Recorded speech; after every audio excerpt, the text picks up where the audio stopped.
Chapter 20. Max was slammed, which was typical for a town meeting night. After those things, everyone needed a drink. Iris stood in the doorway with Archer, scanning the crowded pub for Kira and Bennett, who'd promised they'd get a table.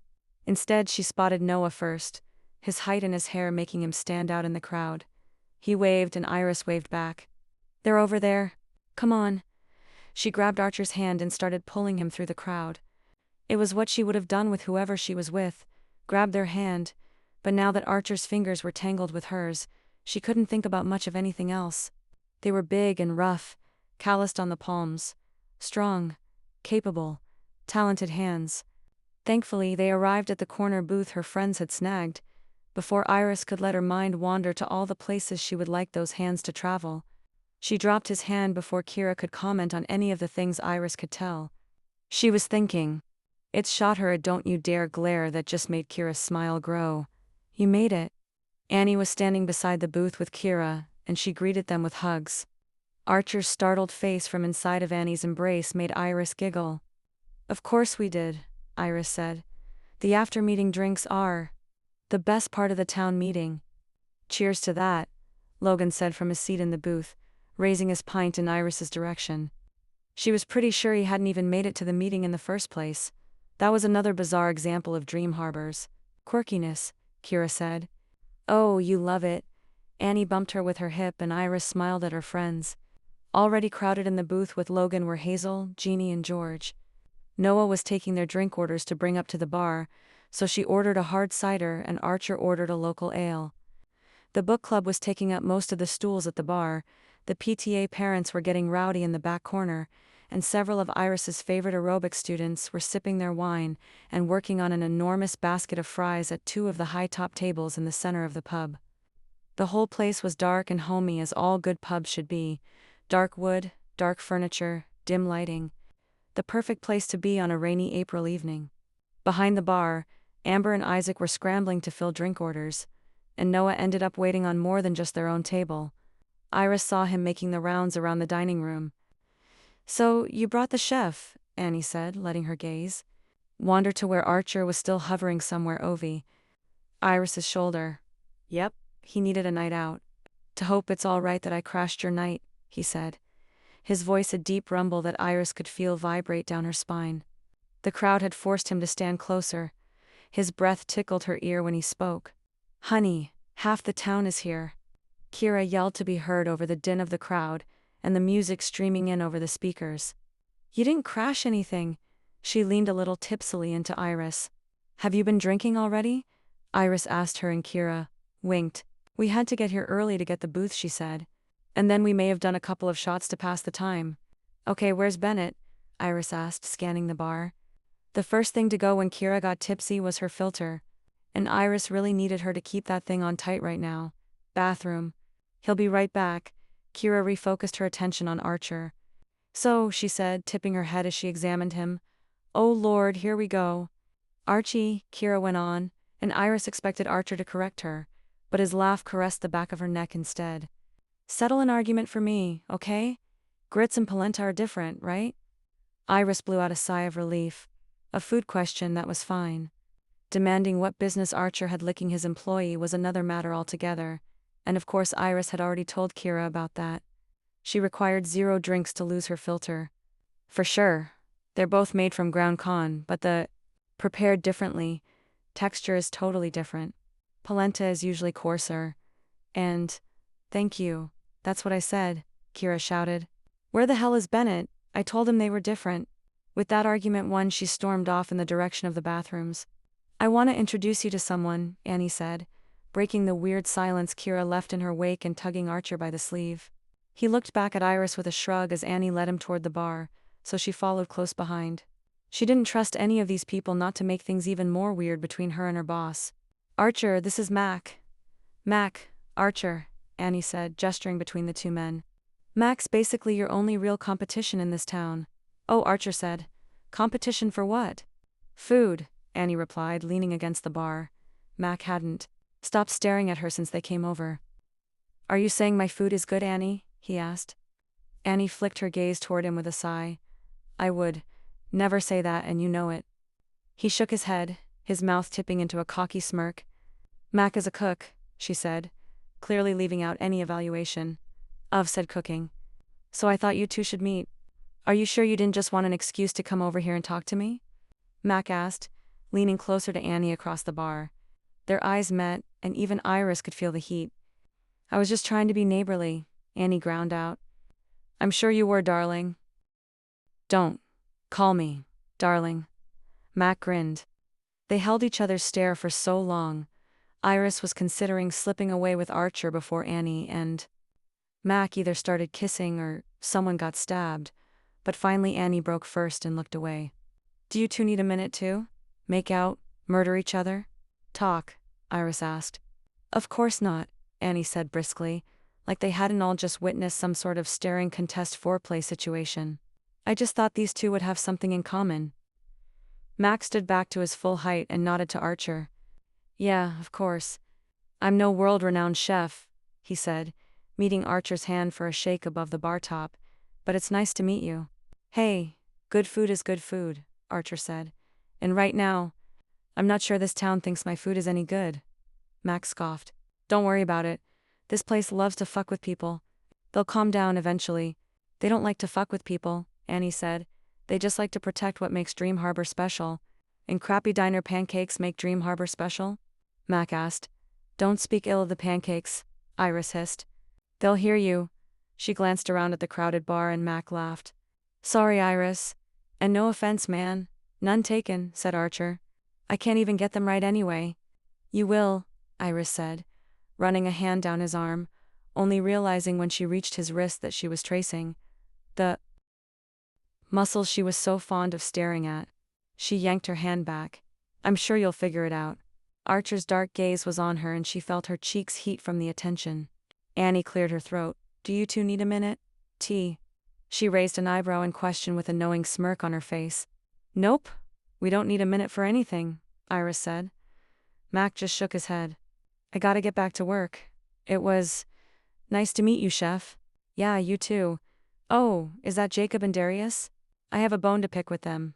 Jacob, Annie called, starting to head across to him and leaving Archer and Iris alone. Or as alone as one can be in a crowded bar next to a table full of friends. But still. At least Noah had brought over their drinks. She took a sip of her cider. So, she said, flicking her gaze up to Archer's face. He looked his usual handsome self tonight, a little bit disheveled, with his 5 o'clock shadow and his hair in messy waves that flopped over his forehead. For someone who ran an immaculate kitchen from what Maribel had told her at yoga, Iris was right. Archer demanded perfection from his staff and the diner was spotless these days. His physical appearance was always a little bit messy, as though he spent all his effort on his work, and that left little effort for himself. The way she ran his house must make him crazy. It was rarely if ever clean when he got home from work. Olive was always alive but not always tidy or cute or happy. Most days Iris still didn't really know what her job entailed, but Olive hadn't missed a day of school on her watch, and Iris had. Only forgotten to pack her lunch twice. She'd dropped it off for her, of course. But none of what she did for Archer and Olive was perfect or spotless or immaculate. It was all messy. But Archer hadn't said a word about it. Think that went well, she continued. The meeting, I mean. Not whatever weird energy they'd just witnessed between Annie and Mac. Iris had her own chef that looked at her like he wanted to devour her. She couldn't deal with Annie's problems too. As well as it could have, I guess. He gestured to an open high-top table and they moved over to it. The stools had been borrowed by another table, but they at least had a place to put their drinks and lean their elbows. I'm glad you came out. He took another swig of his beer. Yeah, me too. It's been a while. Actually, I don't think I've been out at 9 p.m. in a long time. For a second, Iris thought he meant he liked to tuck in early, but then she realized he was usually working at this time of night. You were basically nocturnal? A small tip of his lips sent a thrill through her body.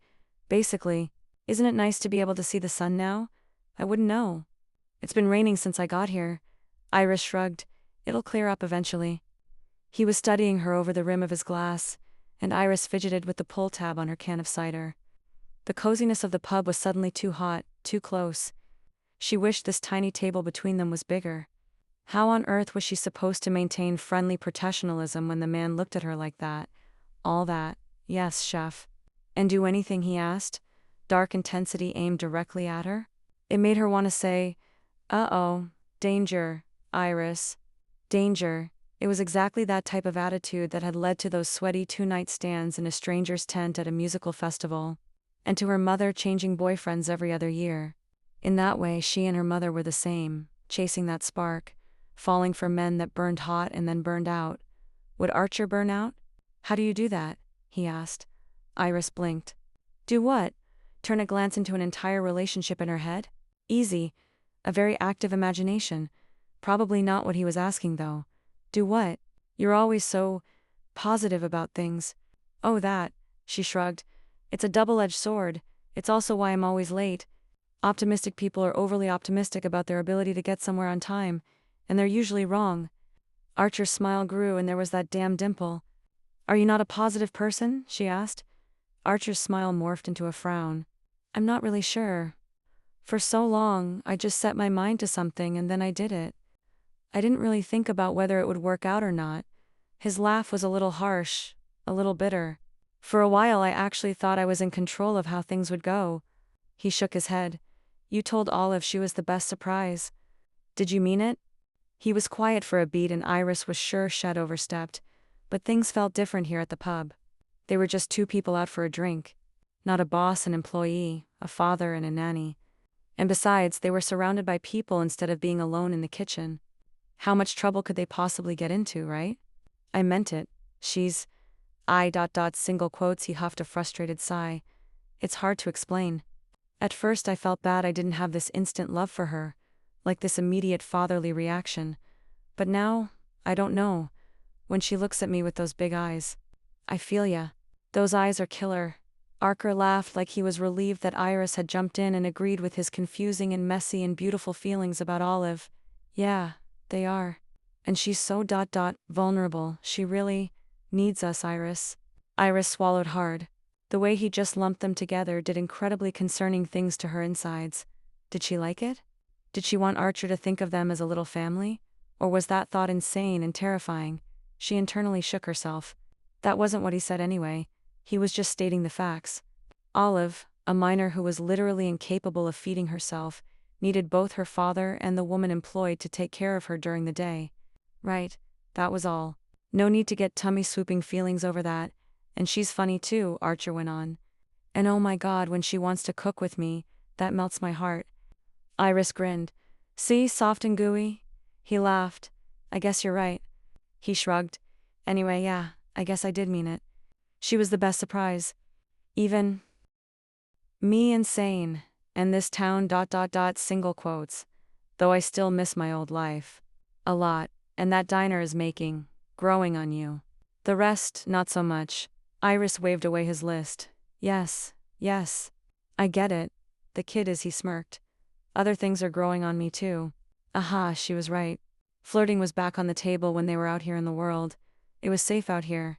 Oh yeah, like what? Like, long red hair clogging my shower drain. Iris's laugh surprised her so much she almost spit her cider out. Hey, there's so much of it.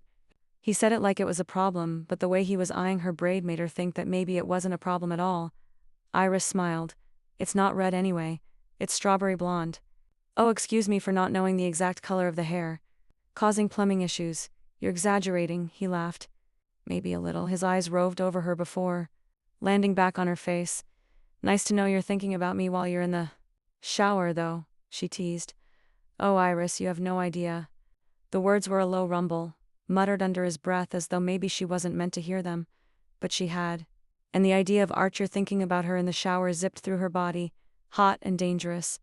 She leaned across the table like a really stupid moth to a really sexy flame. You think about me in the shower, Archer? He held her stare and she was trapped. Iris, he growled in. Warning, she was pushing it. This was wildly inappropriate. But didn't that just make it hotter? Tell me about it, she said and watched the muscle in his jaw flex and his eyes darken. Oh yeah, definitely hotter. But they were safe here in the middle of the bar. This was just harmless flirting. Just keep telling yourself that, Iris. Those nights when you come out to the kitchen single quotes. Yeah, I can't get you out of my head afterwards. Your mouth and your hair and that damn shoulder that's always bare. I want to rake my teeth across it. Iris's breath caught. forgetting where they were, forgetting that they were surrounded by half the town. She pressed her thighs together. If they were at home, she would have already climbed across this table and attacked him. But they weren't at home. And then what? Her voice was quiet, breathless, and nearly lost in the noise of the pub, but Archer's gaze was trained on her lips. So I get in that shower that smells like you, like your shampoo and lotion and just like ... you.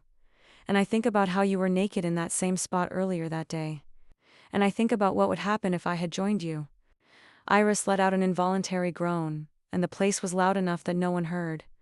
In fact, everyone else was going about their evening with no regard to the fact that they'd escalated to full-on foreplay over here. Archer smirked, that dimple mocking her. What would you do if you joined me? She asked, not willing to be the one who blinked first in this game of sexy chicken they were playing. He shrugged and took another swig of beer. It depends on the night, he said. Sometimes just thinking about you naked and soapy is enough to get the job done. Heat shot to Iris's face and between her legs, simultaneously. Other nights, he shrugged again, and Iris wanted to scream. Other nights what? What do you think about on the other nights? Other nights I think of wrapping all that strawberry blonde hair around my fist and, well, ... double quotes and what? Paint me a picture, chef. But her surroundings were slowly seeping back in. What the hell were they doing in the middle of the bar? Archer had apparently realized it a second before her. This had gotten wildly out of hand. We need to stop talking about this, Iris, or it's going to be very awkward for me to walk away from this table. She giggled like a maniac. Right. You're right. Sorry, I don't know what came over me. Yes, you do. It was him. He came over you. Don't think about coming, it was my fault. That was way out of line, he said. It wasn't. I egged you on. He huffed a laugh. We're not good at this, Iris. At what? Being super professional around each other, yeah, that. I know. I'm sorry, but in my defense, you're really hot. Archer's smile grew. Oh, really? Don't pretend you don't know. That makes it even worse. Well, in my defense, you're really hot too. Thank you, she said with a grin. Archer laughed again, and she loved it. She wanted to eat that laugh with a spoon. But I really don't want to mess this up for Olive, he said, suddenly more serious than he'd been all night. She's been through so much and she likes you, and I don't want anything to ruin that. I've slept with enough coworkers to know it never ends well. Of course. You're right. She finished off her drink, desperately needing another. Don't worry, I'll keep it in my pants. I appreciate everything you've done for her. She's already made so much progress. Iris still didn't feel like letting the kid eat processed snacks and throwing some sheets over the dining room chairs to make a fort was really doing all that much. But if Archer wanted to praise her, who was she to stop him? Thanks. I'm glad you're happy with how things are going. As much as Iris agreed that a fling with Archer definitely did not mesh with her keeping this job, the fact that this conversation had gone from scorching hot dirty talk to a job performance meeting was pretty lame. I'm going to grab another drink, she said. Want me to get you one? Before Archer could answer, Kira, Annie, and Noah landed, at their table with a tray of shots. You two looked way too serious over here, Annie said with a devious grin. But we have the antidote. Shots, really? Iris asked. Post-meeting drinks did not usually include shots, but apparently they were going big tonight. Iris, we are on the 14th consecutive month of winter, Kira said. We need to drink. Makes sense to me, Archer said, grabbing a shot and tossing it back. Kira and Annie cheered. Iris took a shot, and at that point the night got a bit fuzzy. You can cook when you're drunk? Iris asked, delighted by this prospect. They were back home, and Pancake seemed like the perfect thing to cap off this night. She was starving after her dance-off with the aerobics ladies. Of course I can, Archer said, still cocky even in his inebriated state. He looked even messier than usual, his hair flopping over his forehead, his eyes sleepy. But he was quicker to smile now, and Iris liked that a whole lot. You have a dimple, she told him as he mixed the batter. I know. It's cute. He smiled bigger. I know. God. You are so cocky. He laughed, too loud for the time of night. Iris shushed him. Don't wake Olive. Isn't one of us supposed to stay sober? For like emergencies? Archer paused in his mixing, considering this. I might be a really bad dad. For some reason, probably tequila-related, Iris found this hilarious. Archer stared at her in surprise but then started laughing again too. Sorry, Iris said between giggles. I don't think you're a bad dad at all. I'm definitely a shit nanny though. You should probably fire me. Maybe. Then I could finally fuck you. Iris froze. Archer froze. They stared at each other until Iris started laughing again. Oh my God, Archer. Did you really just say that? A flush had worked its way up his neck. No. Let's pretend. I didn't. Okay. We'll pretend that you don't have the hots for me. You have the hots for me too, he said, pouring pancake batter into the pan. So maybe I should quit so I can fuck you. Jesus, Iris. Don't say things like that. He looked like he was in physical pain now, and Iris couldn't stop giggling. I'm sorry, but this is getting ridiculous. He did the pan flip thing and Iris gasped. You can do that drunk too. Archer winked at her and she nearly tipped off her stool in a fit of laughter. Breakfast is served, he said, sliding 2 pancakes onto her plate with a flourish. Iris dug right in. These might be the best pancakes ever, she said with her mouth full. Archer grinned and Iris reached out and stuck her pinky finger into his dimple. He turned toward her hand and pressed a kiss into her palm. Heat shot through Iris's body. Are you going to lick my finger again? She tried to tease, but her voice came out all breathy and low. He shook his head before he ran his lips from her palm down to her wrist. He kissed the sensitive skin there and then worked his way toward her elbow, kissing and licking his way across her arm.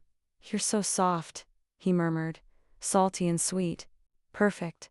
Iris sat perfectly still, except for the rapid beat of her heart. She was afraid that if she moved or spoke or blinked he would stop, and she didn't want him to ever stop. Iris, he groaned. He was leaning across the island now, pulling her toward him. His lips were on her biceps, tracing the curves of her muscle. Yes, she whispered. He pressed his lips into her shoulder. His breath was warm on her neck. Iris was dizzy with the proximity, far drunker than she was at the bar. Drunk with wanting. Drunk with anticipation. We should stop, he said, his teeth grazing the bare skin of her throat. Or ... single quotes she breathed. We could keep going, he groaned. We're both drunk. Some people would argue that makes things easier. Iris. Her name was a rasp pulled from the back of his throat. He was still kissing her neck, soft and urgent at the same time. Iris felt it down to her toes. Okay, I know. You're right. Archer lifted his head and his lips were swollen, pupils blown wide. Oh God. Iris had never been one for resisting temptation, and now there was a beautiful man right in front of her, hers for the taking, if she wanted him. And normally she would totally take him, but he would regret it. The thought crashed into her. Archer would regret this. He would just take it as further evidence that he was a bad father, and Iris couldn't do that to him. Let's just go to sleep, okay? She said even as the entire rest of her body screamed in agony. Let us have him. Archer blinked. Right, good idea. Iris got down from her seat and took his hand. Make sure the stove's off, she said before she led him down the hall to bed. In the morning she would blame the tequila for guiding her into his room instead of her own. But if she was honest, it was what sober Iris had been wanting to do all along.